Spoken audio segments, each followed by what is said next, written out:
ESA estamos haciendo un ciclo de conferencias en el marco de la COP16 para relacionar las humanidades, las ciencias sociales con temas del medio ambiente. Entonces, además de la conferencia de hoy, tenemos 3 otras conferencias.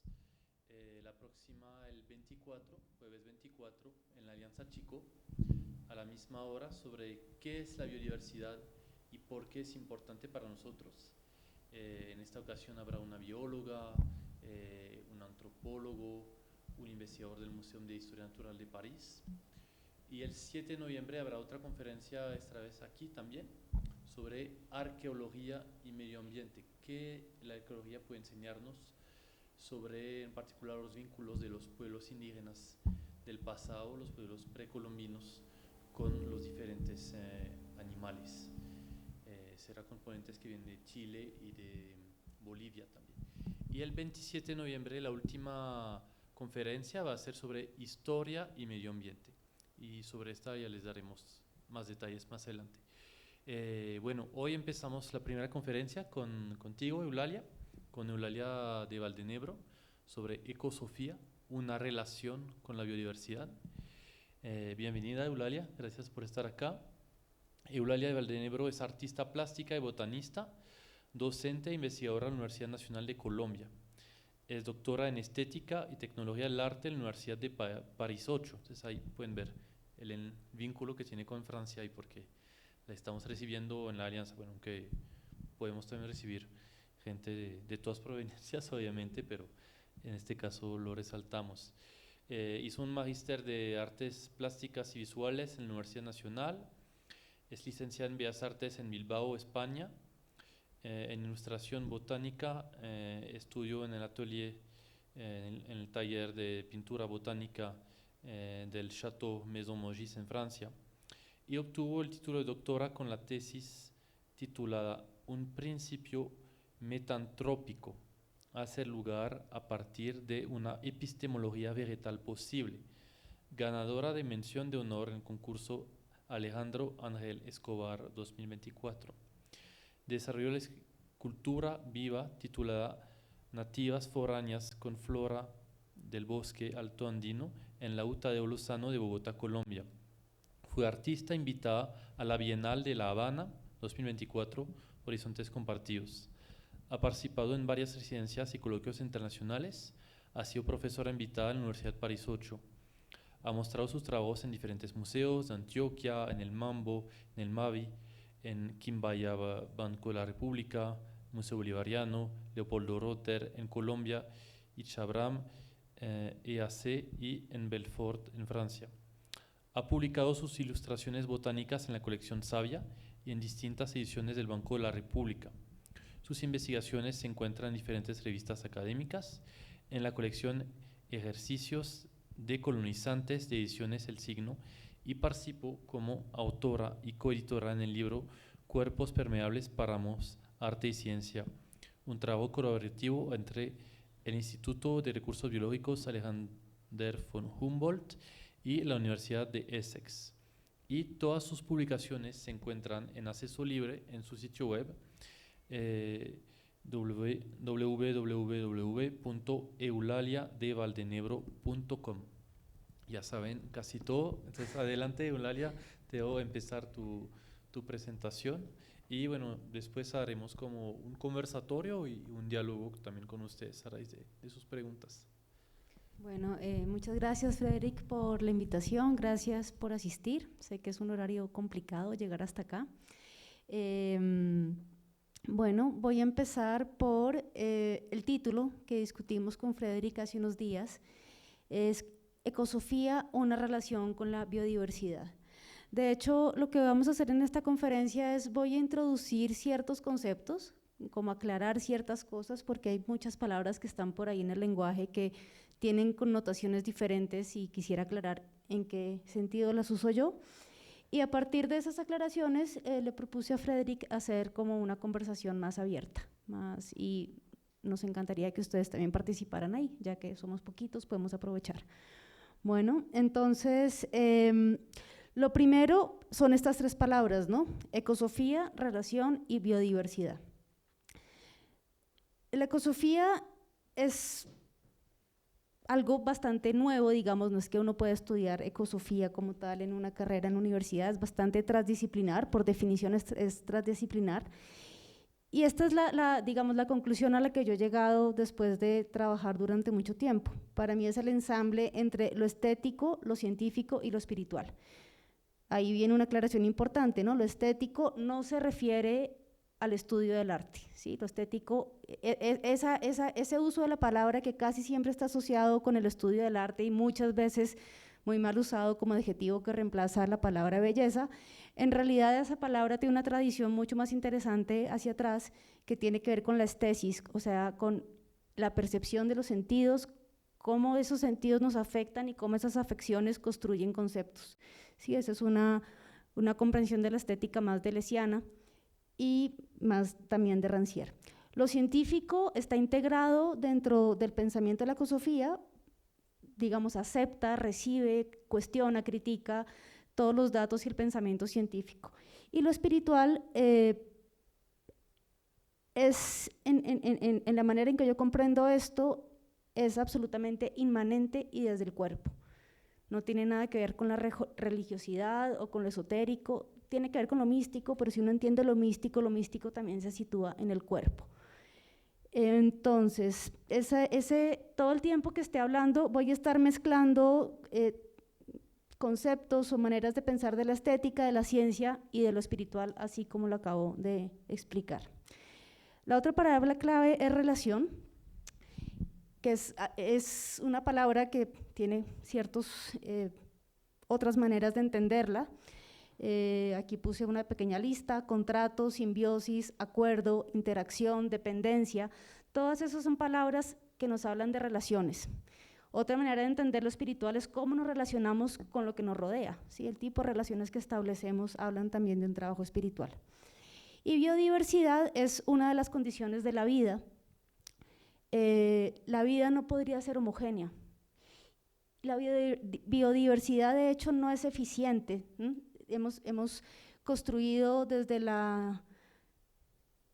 hace un par de siglos la idea de la eficiencia como una manera de explicar las cosas. La biodiversidad, de hecho, no es eficiente, la vida no es eficiente, es bastante más caprichosa. Si la vida fuera eficiente, en realidad este planeta sería una gran, no sé, masa de bacterias haciendo su metabolismo porque son terriblemente eficientes. La vida ahí funciona perfectamente. Pero esta biodiversidad, esta transformación constante de los organismos es una de las condiciones de la vida que por definición es inestable. La vida no puede ser estable. Por definición es variable porque esas son las condiciones de la adaptación. El ambiente siempre está cambiando y tener la capacidad de adaptarse es la condición de la vida y es lo que genera la biodiversidad. Pensé en esta obra que ustedes ven acá, es una obra que hice en 2012 que se llama Heterogéneas Criminales. Es una obra en donde en el renglón de arriba ilustro con acuarela un puñado de semillas de maíz que llegó un día a mí. Cada una es un personaje casi, cada una tiene un color, un vestido, un tamaño, una forma distinta. Y esta de acá abajo, este renglón de abajo, son semillas OMG. Entonces, esta obra la hice con ocasión de la ley 1518, la resolución 970, que penaliza las semillas criollas y vuelven criminales a los campesinos que trabajan con ellas. En 2022, la última vez que averigüé sobre esta ley, estaba vigente, pero no tenía obligatoriedad.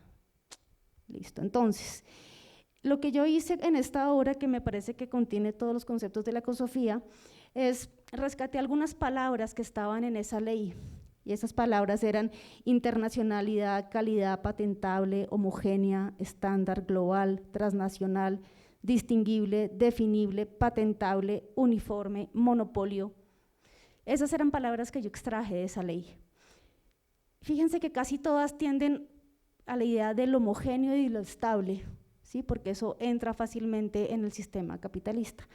Y lo que intenté hacer fue tratar de buscar palabras opuestas a esos conceptos, que son las palabras más cercanas a la vida: criolla, nativa, local, insegura, heterogénea, variable, reproducible, intercambiable.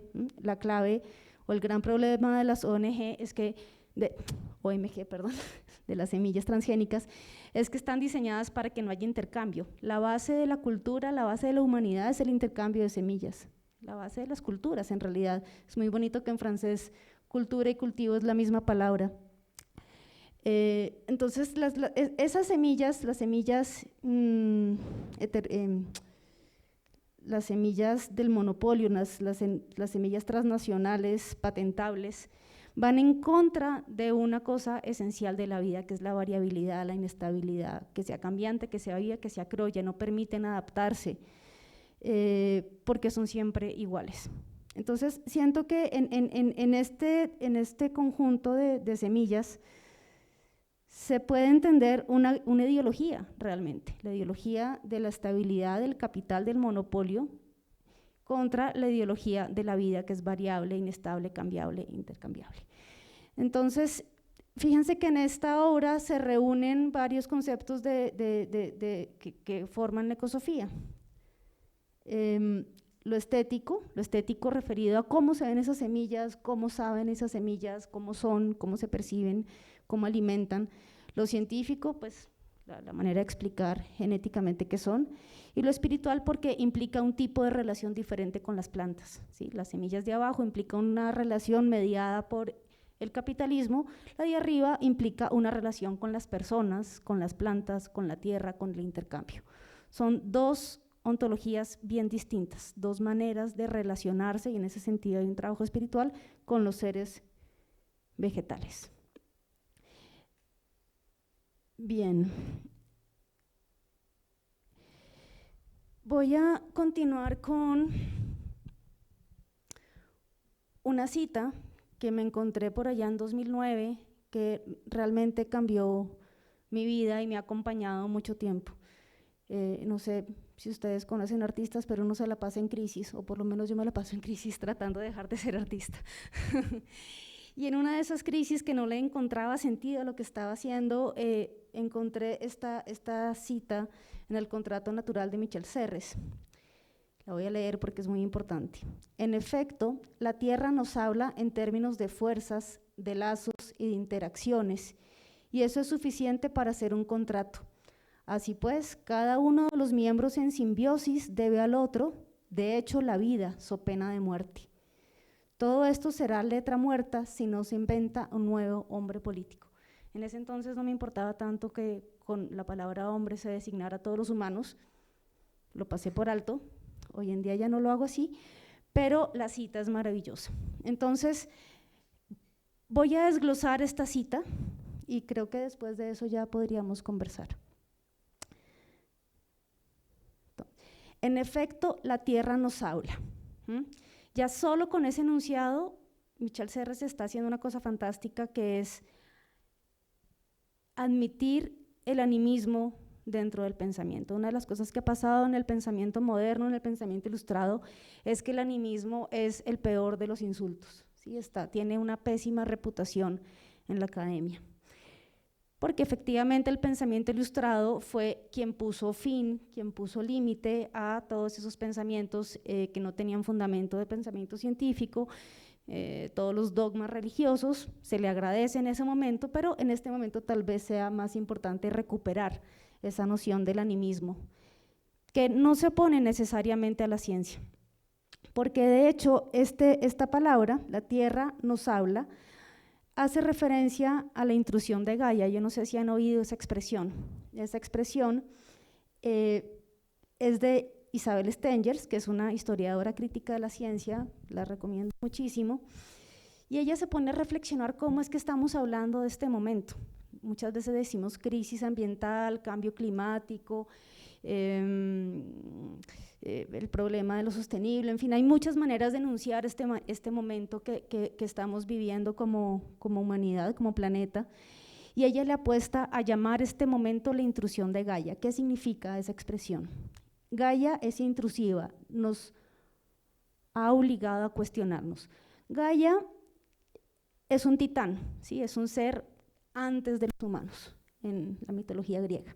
No le importan los humanos, es un titán, no tiene referencia humana. Zeus es mucho después, esos dioses apasionados, enamorados, que hacen sacrificios, vienen mucho después. Gaia es un titán, precede eso, lo que quiere decir que no le importamos.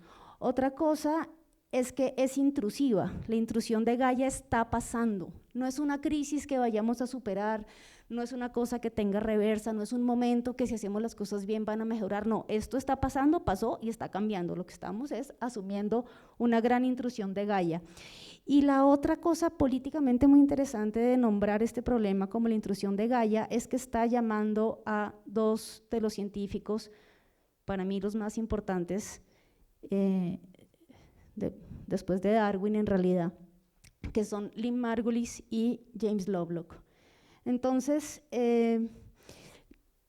Lynn Margulis y Lovelock en los 80s están trabajando, haciéndose preguntas muy parecidas. No sé si conocen la teoría de Gaia. La teoría de Gaia es el fundamento en realidad de todo el movimiento ecologista.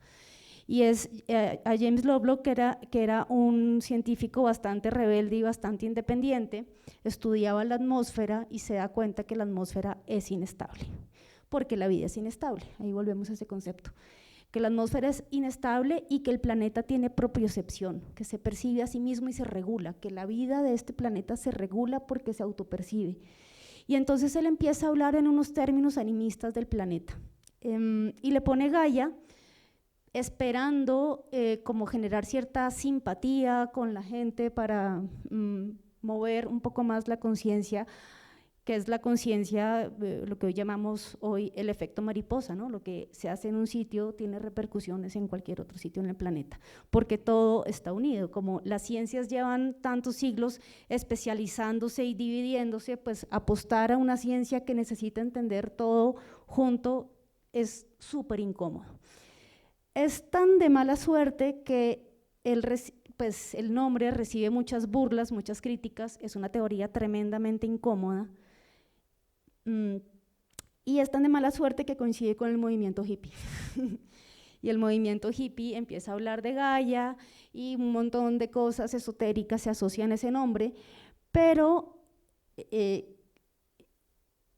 Isabel Stengers decide rescatar hace poco, hace 10, 12 años, ese término, rescatarlo y reivindicar esa posición animista. ¿Y qué pasa si nuestro planeta está vivo? ¿Qué pasa si no lo entendemos más como un objeto, como un recurso, como una máquina, que es la noción de naturaleza que nos deja el pensamiento ilustrado? Entonces, hablar de la intrusión de Gaia es primero decir, no es la madre tierra buena, condescendiente, que nos va a cuidar para siempre y es generosa infinitamente, no es una máquina, no es una cosa que este problema no nos va a salvar la ciencia no es suficiente para afrontar este problema, es introducir un tiempo geológico, irse por allá a los titanes, es cambiar esa dimensión temporal. Y ella explica todo esto y nombra este problema y en ese libro ella dice como nombrar es apostar por una posición política. Así que a mí me encanta nombrar este problema como la intrusión de Gaia, creo que tiene casi todos los elementos con los que me interesa trabajar. Entonces, en efecto, la Tierra nos habla es una manera de introducir todos estos conceptos al lado de Gaia. Luego, cada uno de los miembros en simbiosis. Esta manera de nombrar los vivientes me fascina, me parece súper pertinente. Entonces, en esta manera de nombrar lo vivo no hay categorías de valor, ni especie, ni rango. Yo no sé si ustedes han oído por ahí la manera de nombrar lo viviente como lo humano y lo no humano, o lo humano y lo más que humano, pretendiendo borrar esa frontera. A mi manera de ver lo que hace es enfatizarla, ¿sí? Sigue poniendo lo humano en un lugar especial. Aquí los miembros en simbiosis. Una de las cosas maravillosas que dice Lynn Margulis es que hoy en día una lombriz y un ser humano y una bacteria tienen las mismas capas evolutivas. Es borrar justamente esa idea que el humano es lo que la evolución consiguió, como teleológicamente, como una cosa positiva que pone al humano en lo superior. De hecho, si lo vemos de otra manera, pues el humano es el último que apareció, por eso lo está embarrando tanto. Somos muy nuevos en el planeta, somos muy recientes, y creo que no hemos aprendido a entender las leyes de la vida. Estamos imponiendo las leyes de lo humano a un planeta que está vivo. Entonces, en esta manera de nombrar lo viviente, cada uno de los miembros en simbiosis, no seríamos nada sin nuestras bacterias. Cuando uno toma antibióticos y pierde su flora, se le daña hasta el estado de ánimo.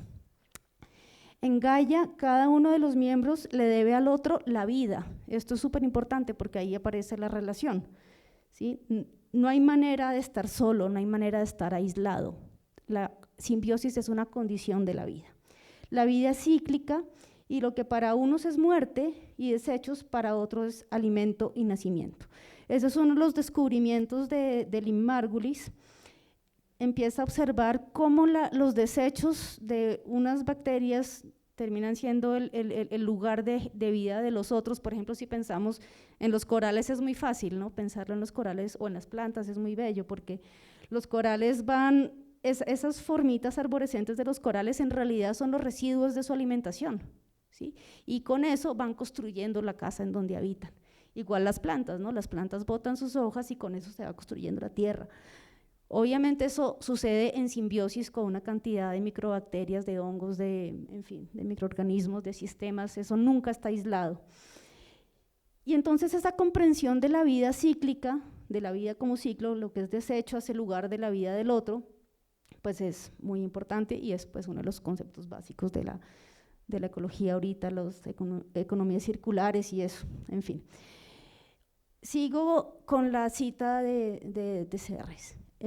Los lazos y las interacciones son suficientes para hacer un contrato. Acuérdense que él propone hacer un contrato entre todos los seres y fuerzas de la naturaleza, ¿cierto? Entonces, no tenemos opción, nosotros ya tenemos un lazo. Tenemos un lazo con el viento, con el sol, con las plantas, ya tenemos un lazo. Lo que nos falta es hacer el contrato. Eso es lo que no tenemos. Eso es suficiente para hacer un contrato. Pero aquí viene el gran problema al que se están enfrentando también las personas que trabajan sobre los derechos de la naturaleza. Esos enunciados que parecen como tan positivos, luego parecen un gran problema, ¿no? Listo, el río Atrato tiene derechos y ahora, ¿cómo hacemos para hablar con el río? Finalmente alguien tiene que representar el río. Es un gran problema porque nuestros contratos sociales siempre han sido pensados de humanos entre humanos. De hecho, lo que ha pasado los últimos tiempos es que ese contrato, yo siempre me imagino como una especie de círculos concéntricos, ¿no? Primero está el hombre blanco, ciudadano, europeo, bueno, está bien, las mujeres, bueno, está bien, los campesinos, bueno, está bien, los niños, bueno, está bien, los indígenas, bueno, está bien, los animales. Bueno, algunos animales, no todos, si sienten, si no sienten, si se parecen, si sufren. Es como que van ampliando esos círculos de derechos en función de en cuánto se parecen a lo humano. Pero cuando llegamos a las nubes, se pone difícil la cosa, o cuando llegamos a las bacterias, o cuando llegamos, sí, esos círculos concéntricos, pero resulta que ya esos círculos concéntricos tienen que dejar de tener de referencia como lo humano, porque tenemos que hacer ese contrato con todos los demás simbiontes. Entonces, ese es el gran problema en realidad que estamos enfrentando. ¿Cómo relacionarse con seres tan distintos a nosotros mismos? ¿Cómo hacer un contrato con las fuerzas de Gaia? ¿Qué es lo que tenemos en común para poder negociar? Lo primero que uno tiene que hacer para hacer un contrato es por lo menos hablar el mismo idioma, por lo menos tener el mismo orden de valores. ¿Sí? En realidad todos los conflictos sociales de la humanidad consisten en eso. ¿Sí? No tenemos el mismo orden de valores, no. Lo que para ti es Dios, para mí no, lo que para ti es valioso, para mí no, y esos son los conflictos sociales. Pero ¿cómo hacemos para tener justamente… ¿Qué es lo que tenemos en común para negociar? Pues lo que tenemos en común es ser simbiontes y hacer la vida de este planeta. ¿Listo? Y la sentencia es clara y urgente. Debemos inventar una manera de hacer ese contrato so pena de muerte. El contrato natural, Michel Serres estudió Derecho para poder escribir ese libro. Entonces es lindo porque es súper poeta, pero habla en esos términos jurídicos. Entonces hay que hacerlo so pena de muerte y creo que ese es el riesgo que cada vez se hace más evidente para nosotros. Bueno, entonces con esto ya cerraría para que entráramos a preguntas. Me faltaba un poco integrar bueno, ya hablé de la biodiversidad, perdón. Quizás tengo un grupo de obras que son los cuerpos permeables, son 12 acciones que realicé durante más o menos una década en los páramos, y todas tienen más o menos la misma premisa, todas tienen el mismo título que se llama los cuerpos permeables. En los cuerpos permeables yo me hago esas preguntas, las preguntas estas. ¿Cómo relacionarse con seres? ¿Cómo me relaciono con la niebla, con el frailejón, con el camino, con la roca? ¿Cómo me relaciono con estas cosas? ¿Cómo negocio? Mi negocio, no en términos económicos o capitalistas, sino mi relación es hacer prácticas artísticas. ¿Cómo hago para integrar esas fuerzas a mis prácticas artísticas, quitándome del lugar de artista? En la tradición del arte, el artista es creador, ¿sí? Es quien da forma a lo informe. La tradición del arte es, hay una piedra, ese es el ejemplo, ¿no? Hay una piedra y llega Miguel Ángel y él visualiza dentro el David y saca el David de la piedra, ¿sí? Pero en realidad lo saca de su cabeza. Y la valoración de los artistas tiene que ver con su capacidad de formalizar. Estoy hablando de una idea de arte pues muy clásica, pero aún muy vigente. Y en esa idea de estética, la que no me interesa, la que hace el romanticismo alemán, en esa idea de estética, pues el artista ocupa un lugar de creador, de formalizador, de dominio de la materia, de creador. Y a mí lo que me interesa es cambiar ese lugar, porque realmente creo que el problema, la intrusión de Gaia, tiene que ver con el antropocentrismo. Mientras creamos que tenemos un lugar privilegiado, vamos a seguir teniendo este contrato malsano con nuestro planeta. Entonces, como soy artista, pues traslado esa reflexión a mis prácticas artísticas y trato de hacer el juego, cómo cambiar de lugar, cómo experimentar otro tipo de relación con los seres y fuerzas de Gaia. ¿Y qué pasa? Ese ha sido mi experimento casi en todas mis obras, pero hay unas en donde es mucho más fuerte y más claro de entender. Entonces quisiera, si te parece bien, como no sé si tengas preguntas de los cuerpos permeables. Aquí hay la última cita de Lynn Margulis y Dorian Sagan, que es su hijo. No se conoce ningún tipo de vida sin la existencia de algún tipo de membrana. Y las membranas, saben, la condición de las membranas es que son membranas permeables. La membrana, pensemos en una burbuja, si hay una burbuja, hay un medio, hay una burbuja que tiene una membrana. Lo que hace la membrana es un intercambio con el afuera y el adentro de esa burbuja, en donde cambia algo, la densidad cambia algo, y esa membrana permite el intercambio, y esa es la condición básica de la vida. Y esas son las bacterias. Entonces me agarro a este concepto de membrana permeable porque hay una interacción con el medio y no hay una jerarquía.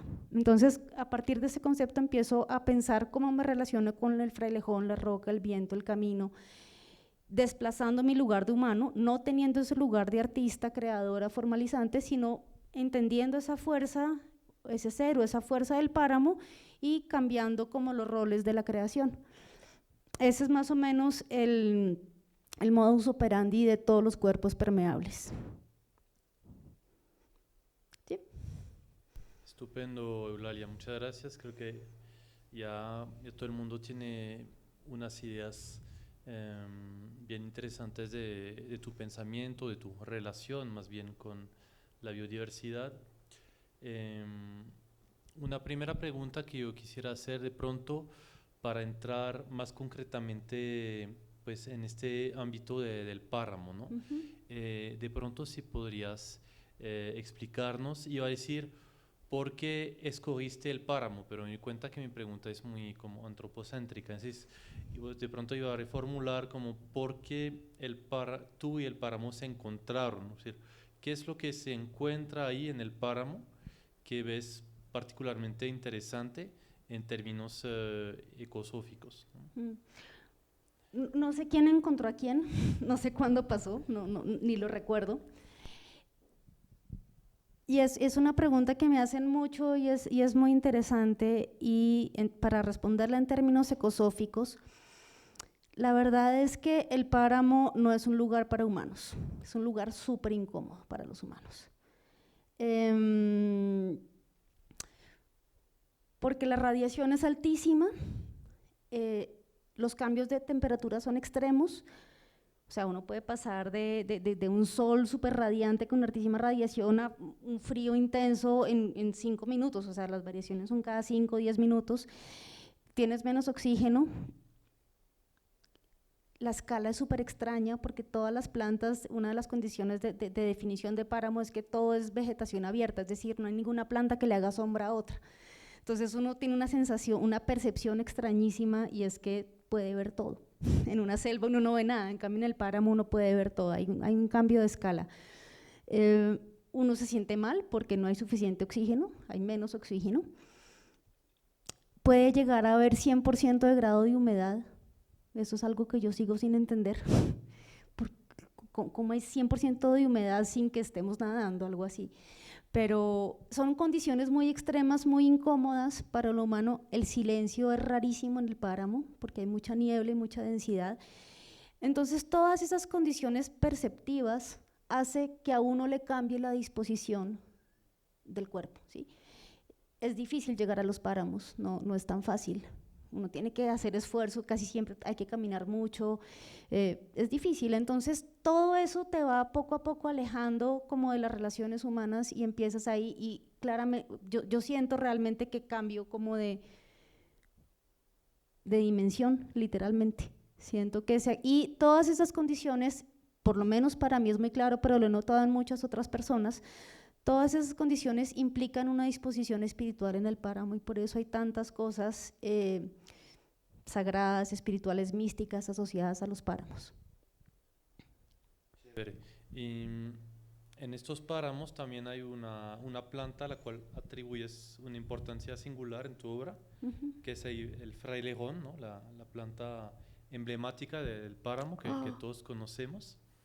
Entonces, no sé si nos podrías explicar un poco cuál es para ti la importancia del frailejón y tu relación con el frailejón, su lugar en tu práctica sí, artística. Pero dame un segundo que no tenemos internet y sería bonito ver imágenes. No sé si nos pueden ayudar por ahí, no sé qué pasó. Bueno, tengo otras maneras de mostrarlo también. Un segundo. ¿O me dan internet o qué hago?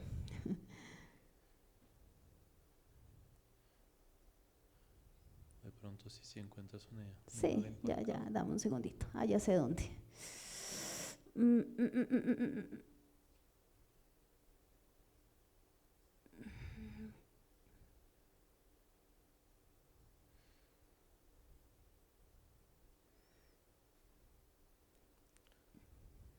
Claro que esto va a ser un poco más lento si lo hacemos así. Pensaba cogerlos directo de la web. ¿Se te desconectó el Wi-Fi? No tengo Wi-Fi. Perdón, disculpen.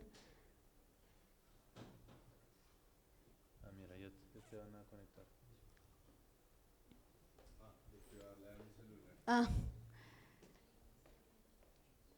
Eso.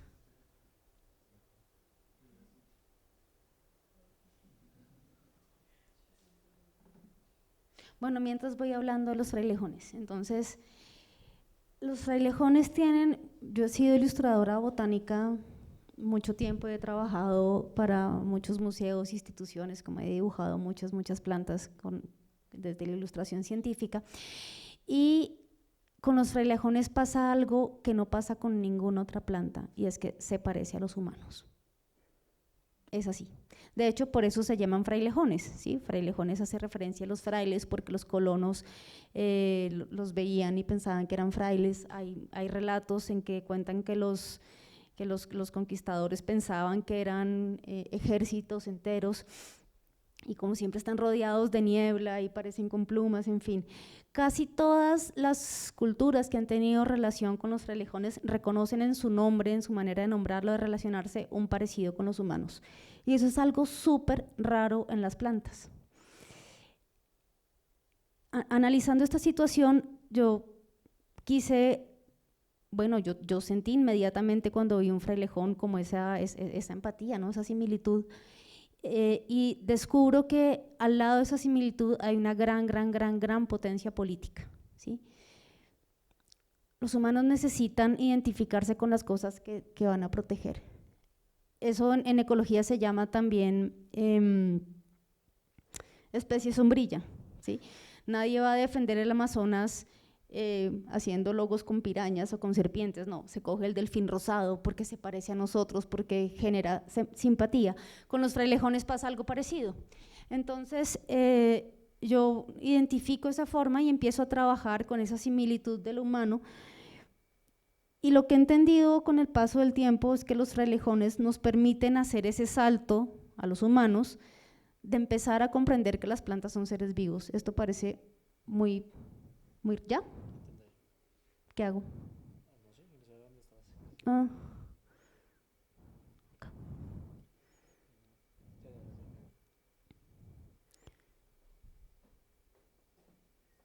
Listo. Así va a ser mucho más cómodo.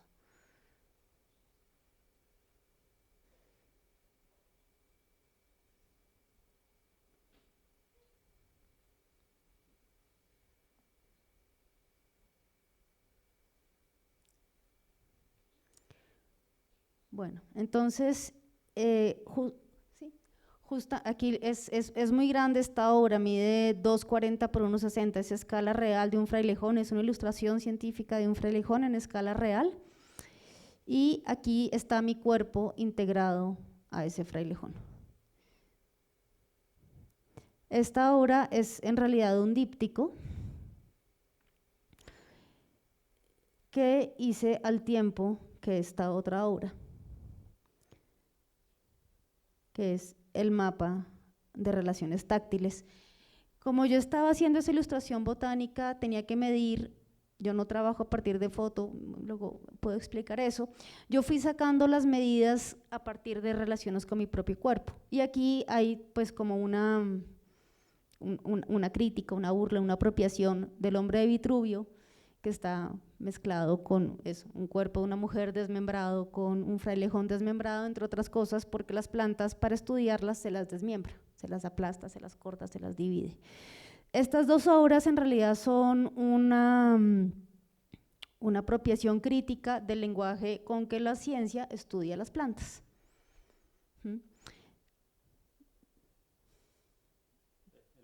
De Vitruvio es este dibujo de Leonardo da Vinci, ¿no? Sí. Donde presenta a un hombre ahí con un cuerpo perfecto, sí.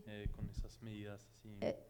Ese hombre es la imagen de un enunciado que nos sigue acompañando, y ese hombre es la medida de todas las cosas, es el enunciado que define el Renacimiento y que sigue vigente, o sea, es la declaración del antropocentrismo. Y efectivamente ese hombre era una serie de relaciones para hacer los espacios arquitectónicos, las plazas, eran unas medidas, igual que esto. Entonces, yo aquí me pregunto un poco, ¿qué pasa si esas medidas incluyen lo vegetal?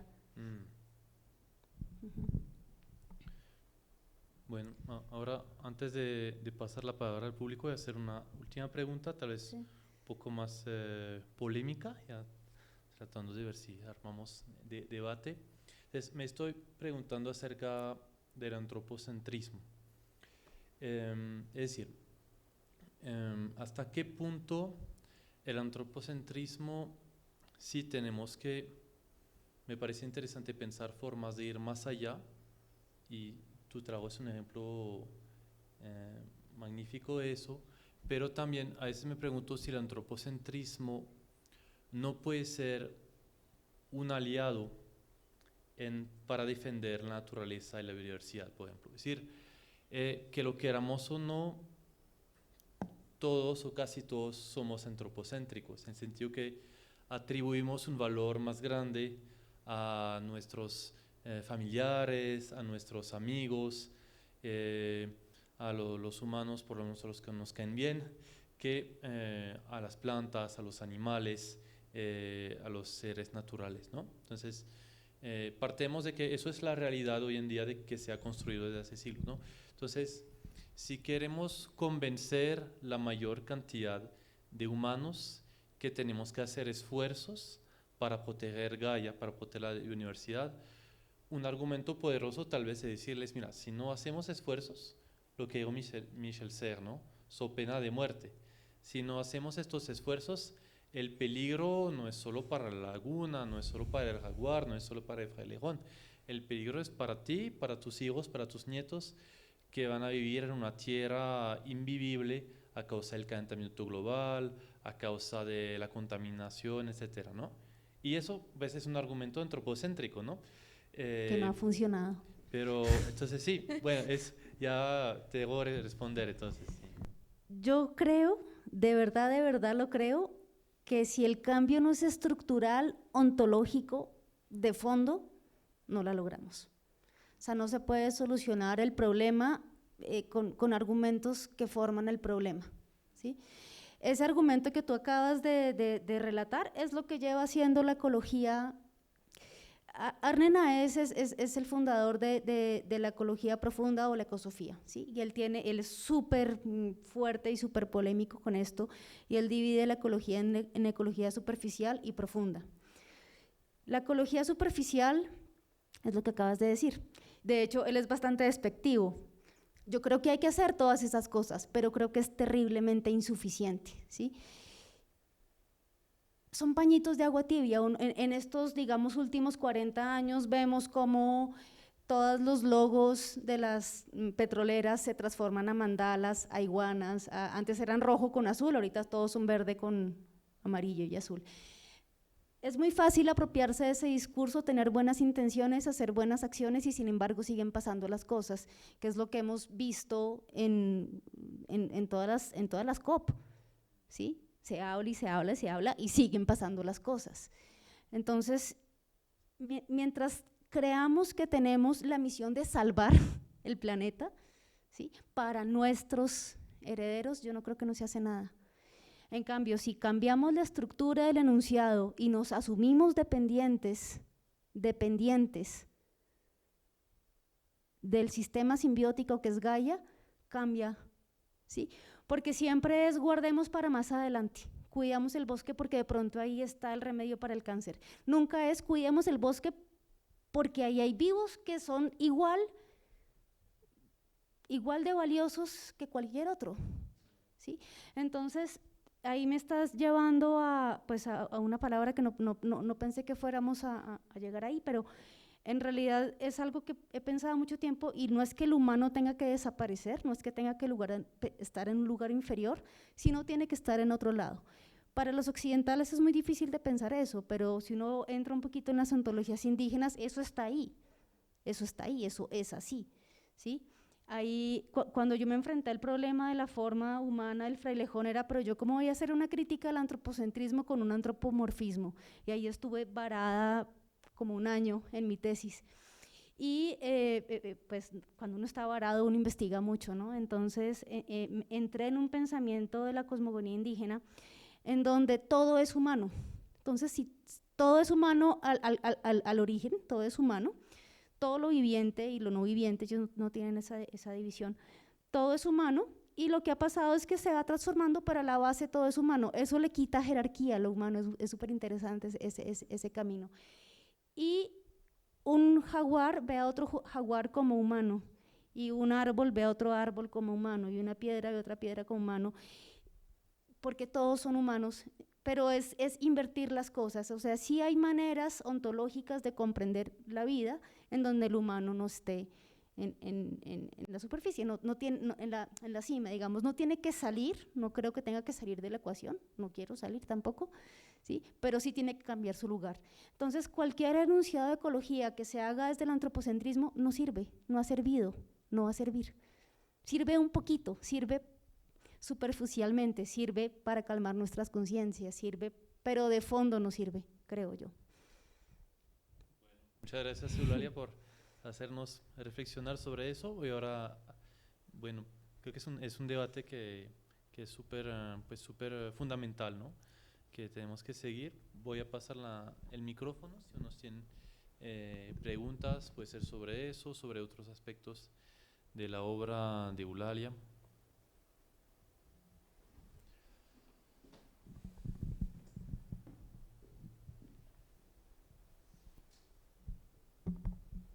Hola, muchas gracias por la exposición, estuvo muy interesante. Pues yo soy biólogo y me incomoda mucho que en la biología no está el componente ni estético ni espiritual, como que siento que nos acercamos al conocimiento de una manera objetiva y esa objetividad justamente nos... Perdona, ¿puedes repetir otra vez que la biología no está en qué? ¿Estético y espiritual? Que yo soy biólogo y algo que me frustra un poco de mi formación es que no están los componentes estéticos y espirituales, sino que como es tan importante esto de la objetividad, no nos preguntamos en cómo nos afecta subjetivamente lo que observamos, sino que estamos como concentrados en crear conocimiento objetivo.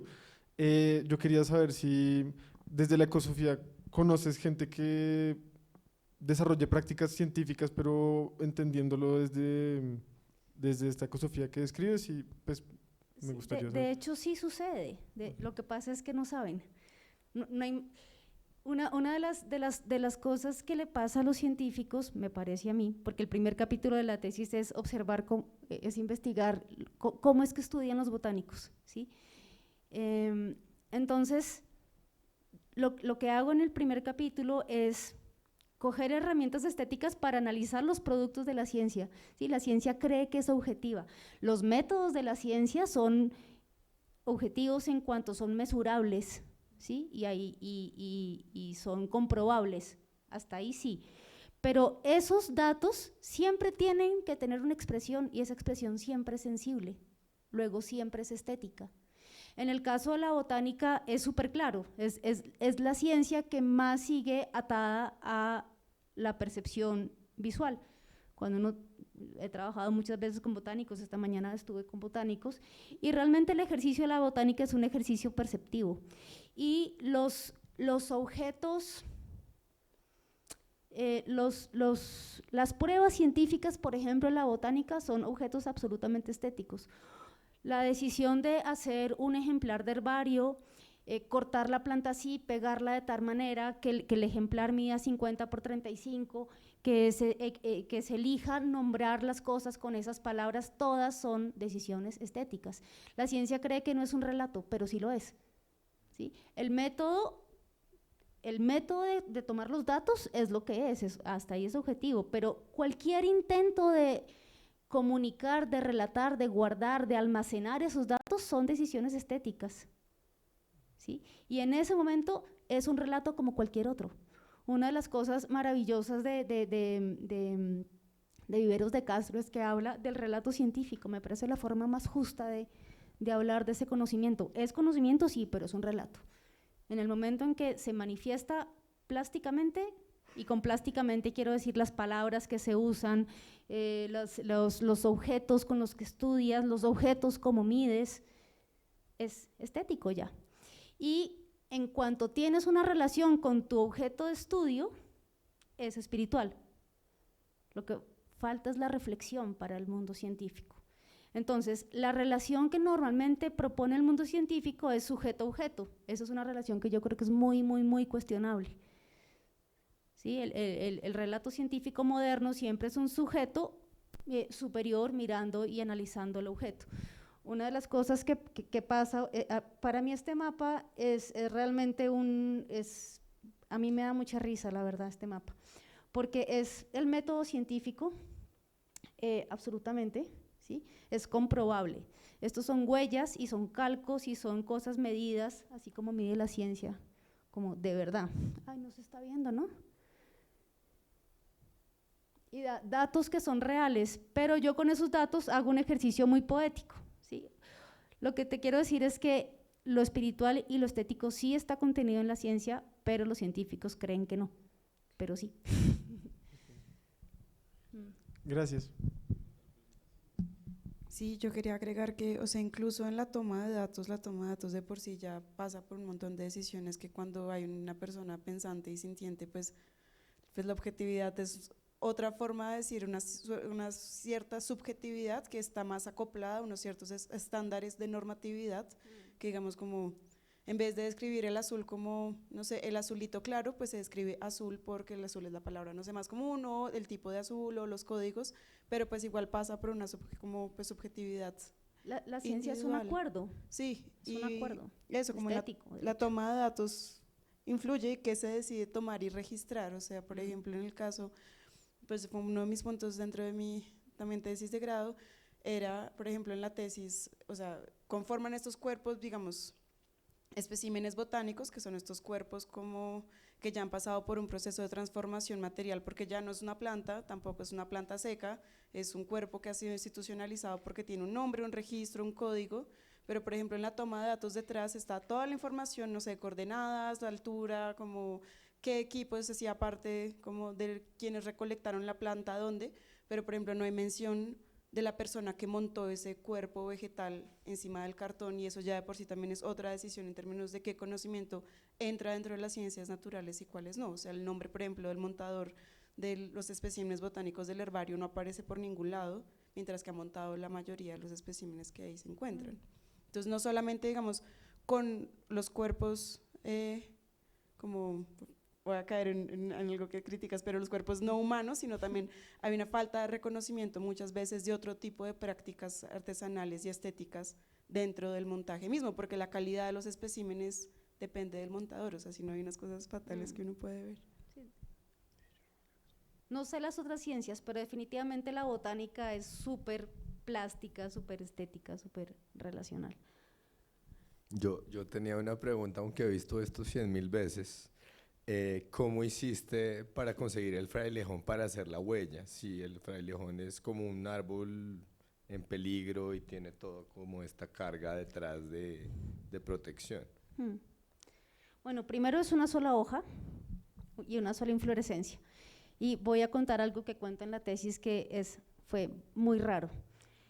Para hacer esta ilustración yo iba una semana al páramo, una semana acá, una semana al páramo, una semana acá. Y entonces era la semana en que tenía que hacer las flores, y claro, las flores en un frailejón están, normalmente el frailejón ya está adulto, entonces las flores terminan estando por allá a los 2 metros. Por ahí había unos frailejones adolescentes con las flores más bajitas y yo los rondaba, pero ¿cómo hago para dibujarlas? ¿Cómo hago para verlas? La preparación para hacer esta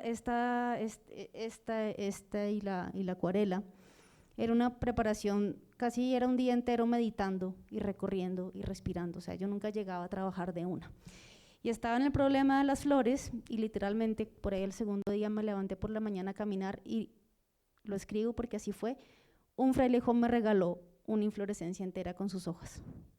Yo no podía creerlo, estaba ahí en el suelo y ahí no hay animales, no hay vacas, no había venteado, literalmente me la dio. Yo tengo como de mis prácticas espirituales, siempre medito y también he aprendido a hacer pagamentos casi siempre. Que entro al páramo, saludo, hago algún pagamento, hay veces más significativa o menos significativo en términos materiales, pero siempre lo hago. Y más que conseguir estas imágenes, lo que significó para mí estos 2 trabajos fue 1 año y medio que me permitió entrar en esa relación, fue una relación larga y lenta. Y a mí que me diera esa inflorescencia fue rarísimo, no tengo manera de comprobarlo, no tengo manera de… pero sucedió. Hay algunas hojas que se caen también, las hojas secas. Justo en esos viajes empezó la pandemia y yo me llevé algunas de esas hojas al taller y pude trabajar con algunas hojas secas en el taller. Luego las devolví, simplemente sentí que fue un préstamo. Luego las devolví, así funcionó. Entonces sí, siento que fue un pacto que hice con esa planta y me regaló una inflorescencia. De ahí salió. Hola, muchas gracias para su intervención, fue muy, muy interesante. Para responder un poco a tu pregunta, que yo estoy en un doble diploma de Ciencias Políticas y Biología, y entonces hablamos mucho de este tema de cómo la ciencia puede ser tan política, tan espiritual, tan estética, y también como hay mucha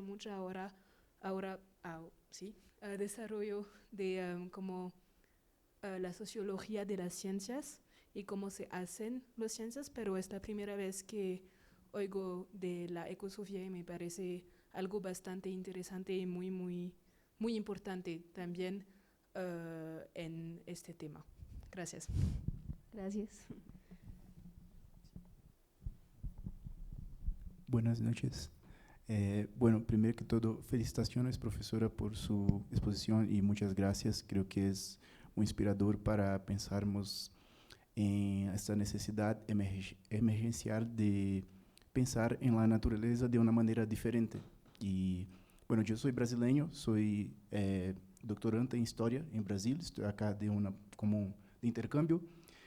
Y yo creo que este es un tema que se relaciona con muchos temas como historia, ecología y algo que me llamó la atención en su exposición cuando estaba hablando, yo voy a hablar como un historiador y brasileño, como cuando hablaba como sobre la cuestión de los indígenas.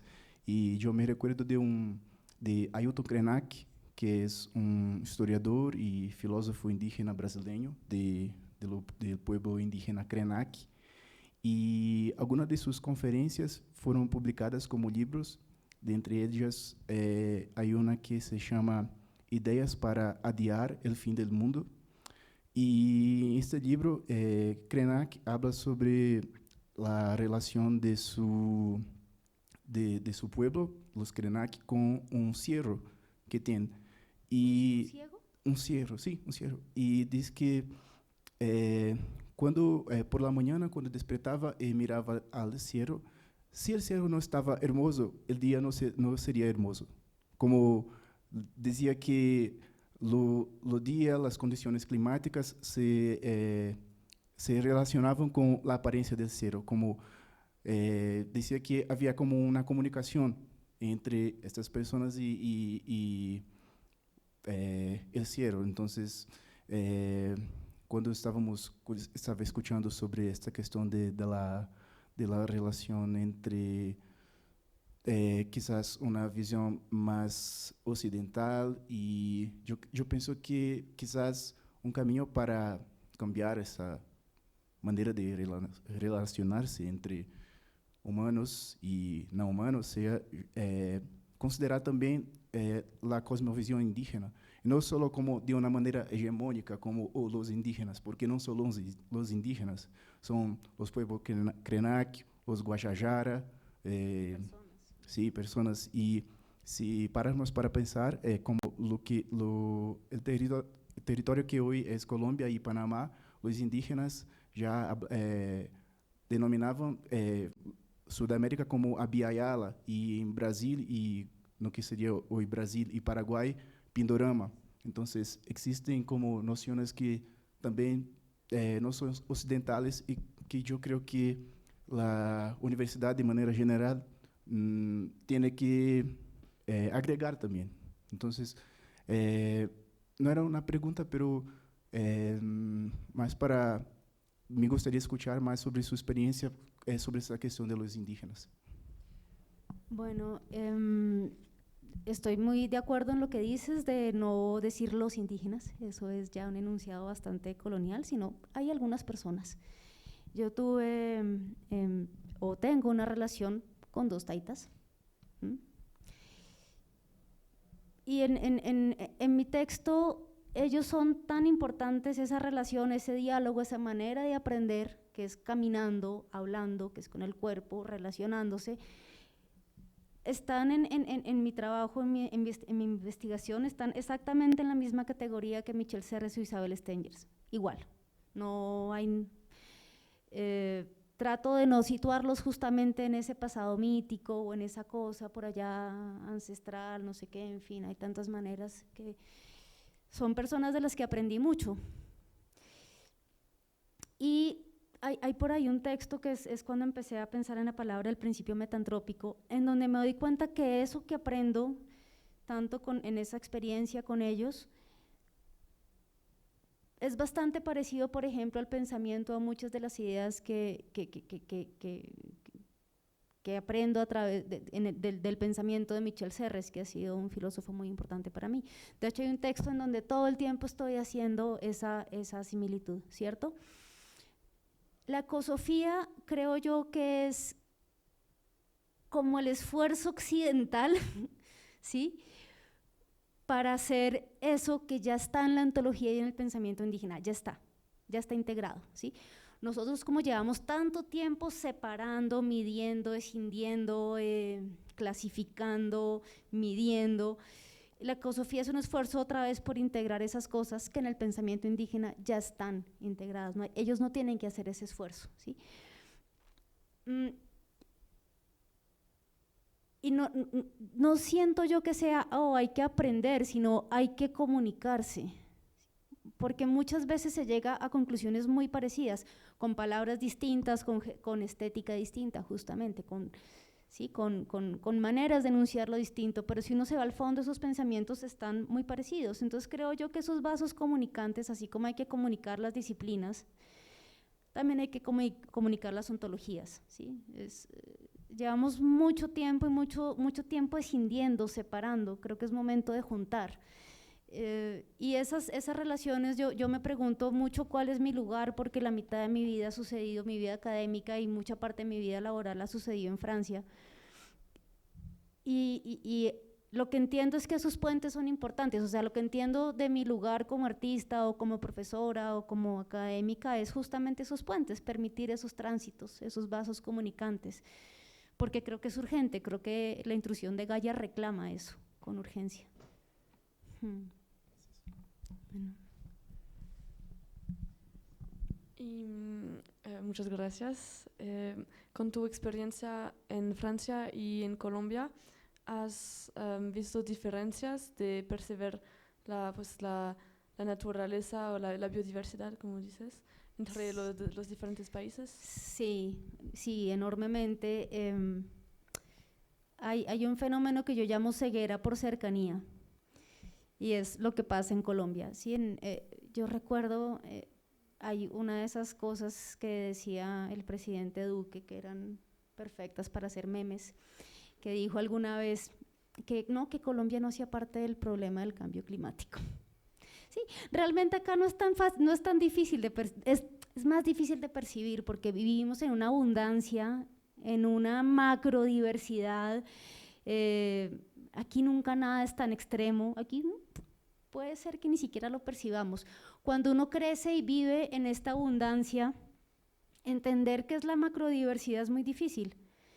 Digamos, a mí salir y estar, ver Colombia desde lejos, estar en Francia y ver que están en este momento en las ciudades valorando las malas hierbas que nacen, digo malas hierbas irónicamente, que nacen en los intersticios, y hay muchas políticas en las ciudades de recuperar toda esa biodiversidad, y esa biodiversidad yo la veo en nuestra escala y es como wow, de razón es macrodiverso. O sea, yo sí noto, digamos, la carencia, porque Europa ya está prácticamente totalmente, creo que no hay casi espacios salvajes en Europa, muy poquito.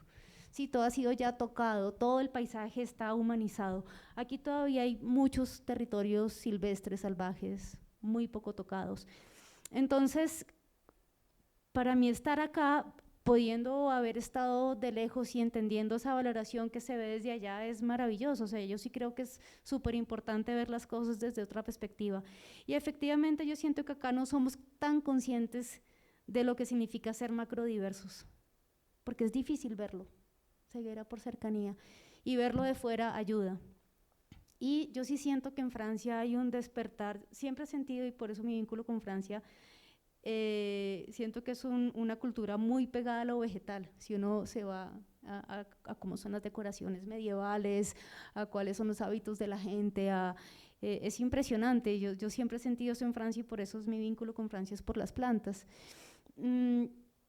Y acá hay tanta abundancia que no lo siento tanto, ¿sí? Entonces eso sí me permite como ver de lejos y valorar, y sí hay una gran diferencia en la relación con el mundo vegetal, por lo menos.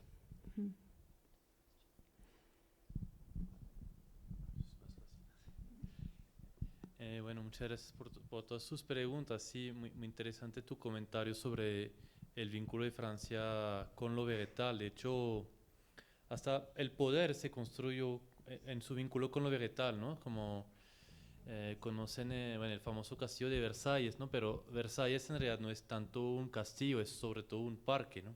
Un parque gigantesco, y también un huerto también muy grande con muchísimos cultivos de legumbres, de de verduras, de frutas.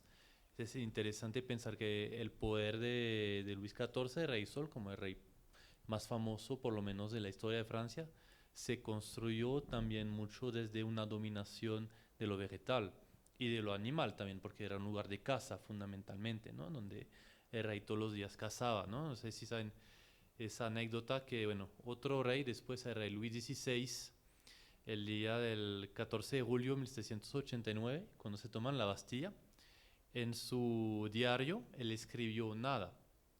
¿Por qué escribió nada en su diario? Porque para él su actividad más fundamental de su vida, de pronto por eso también lo tumbaron después, era la caza. Él era apasionado de caza, entonces en su diario fundamentalmente todos los días escribía si había matado tal día tal cantidad de jabalí, de venados, etc. Porque, pero para él era eso que le movía, ¿no? Como su vínculo a través de la caza con la naturaleza, ¿no? Y bueno, eso para decir algo sobre el poder y la naturaleza en la historia en Francia. Ahora quería preguntarte, bueno, me acabas de decir al principio que vas a ir a la COP16. Sabemos que la COP va a ser el gran encuentro de los gobiernos, de los políticos, pero claro, nos preguntamos para una intelectual, una artista, una activista como tú, ¿qué significa esa ocasión? ¿Qué puede ser? ¿Qué puede significar este encuentro? Pues todavía no sé por qué voy mañana, pero estos días previos sí he notado algo que ha sido maravilloso, y es como esta euforia de quién va, quién no va, qué está haciendo, qué está pasando. Sí me ha sorprendido ver la cantidad de gente haciendo cosas de diferentes perspectivas, como que si algo se rescata de estas cosas es la posibilidad de hacer red y darse cuenta que cada vez hay más gente como vinculada a estos procesos, ¿sí? Esta mañana estoy trabajando con una fundación, Cumbres Blancas, haciendo vivero de restauración, y son en realidad un gran tejido, eso me impresiona. Y entonces ellos van a la COP y pasé la mañana con ellos, ¿no? Entonces me pude constatar que es un gran encuentro de redes, es una gran formación de redes de personas que de una u otra manera, sumando un montón de ecologías superficiales, digamos, yo creo que sí se puede hacer algo. O sea, no soy tan crítica como Arne Naes, creo que esto es importante hacerlo, pero creo que hay que hacer algo más. Entonces, siempre he entendido mi trabajo como ecología profunda o ecosofía, y me parece que en general falta esa reflexión estética en estas discusiones políticas. Y estoy en una exposición en La Tertulia que pues tiene eventos y tiene visibilidad, entonces tener la oportunidad de hablar en ese contexto, y sobre todo me parece tan importante hablar de la dimensión espiritual, que es algo que da mucho miedo, ¿no? En la academia esa palabra es como, uy, no, viene aquí con esoterismo, ¿no? Yo cada vez soy más insistente en que si eso no se integra, creo que estamos tratando de construir un cambio de paradigma, ¿sí? En todos los encuentros que estuve durante el doctorado, en Francia sobre todo, se hablaba mucho del cambio de paradigma. El cambio de paradigma, el que estamos tratando de cambiar justamente es el paradigma del Renacimiento, estoy hablando de Occidente, ¿no? El paradigma del Renacimiento, que es en el que todavía estamos, digamos la ilustración, el pensamiento ilustrado, el pensamiento moderno y el capitalista, todos todavía pertenecen al paradigma del Renacimiento. Y siento que estamos en una transición. De hecho, una de las cosas que más se repetía en esos espacios es ser conscientes que estamos en una transición. Y en esa transición creo yo que el elemento estético en cuanto cuerpo, en cuanto espiritual, en cuanto percepción, en cuanto a hacer conciencia que no hay una cosa neutra, que la ciencia no es algo neutro, eso hace parte del cambio de paradigma. Entonces, poder participar en esos espacios introduciendo estas cosas, pues me parece valioso. O sea, estoy muy, muy contenta de poder participar, sí. Gracias.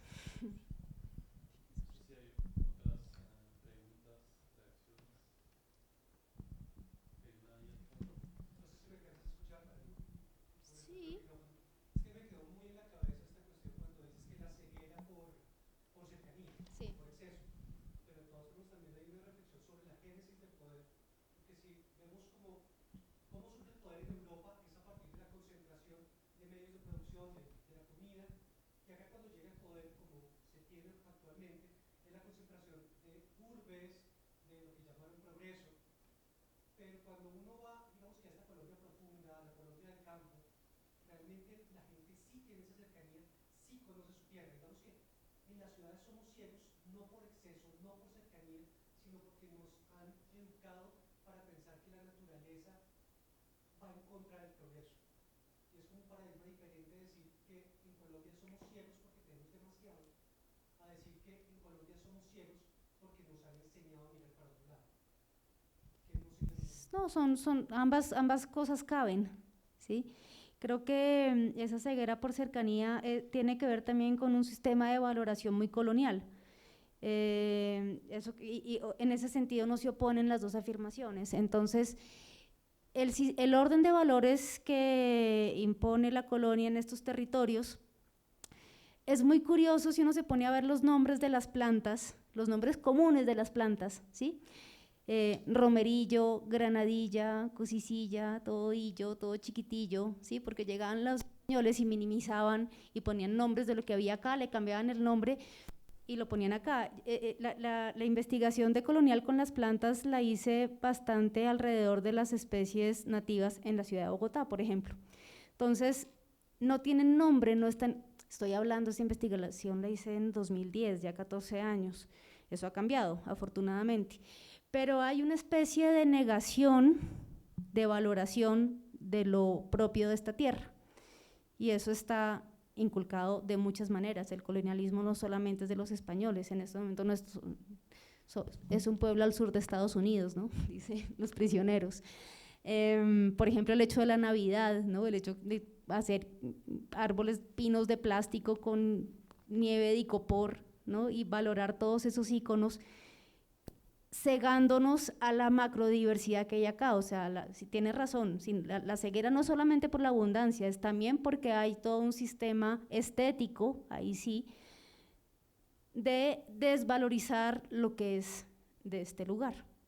Es una de las manifestaciones de la colonialidad del poder.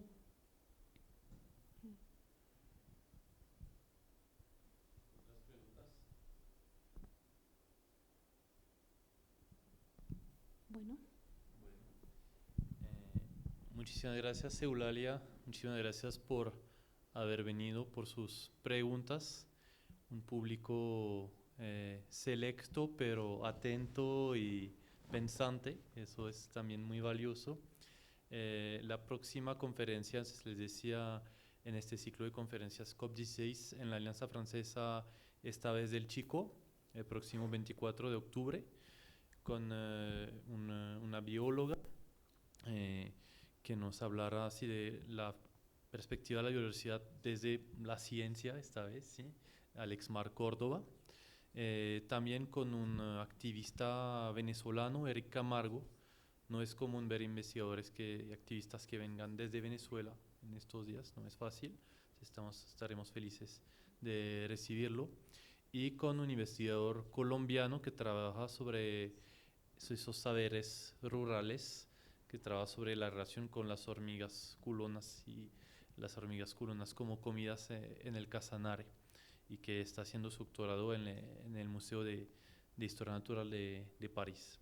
Entonces eso será el próximo jueves. Bueno, para hoy creo que podemos agradecer y aplaudir a Eulalia para su...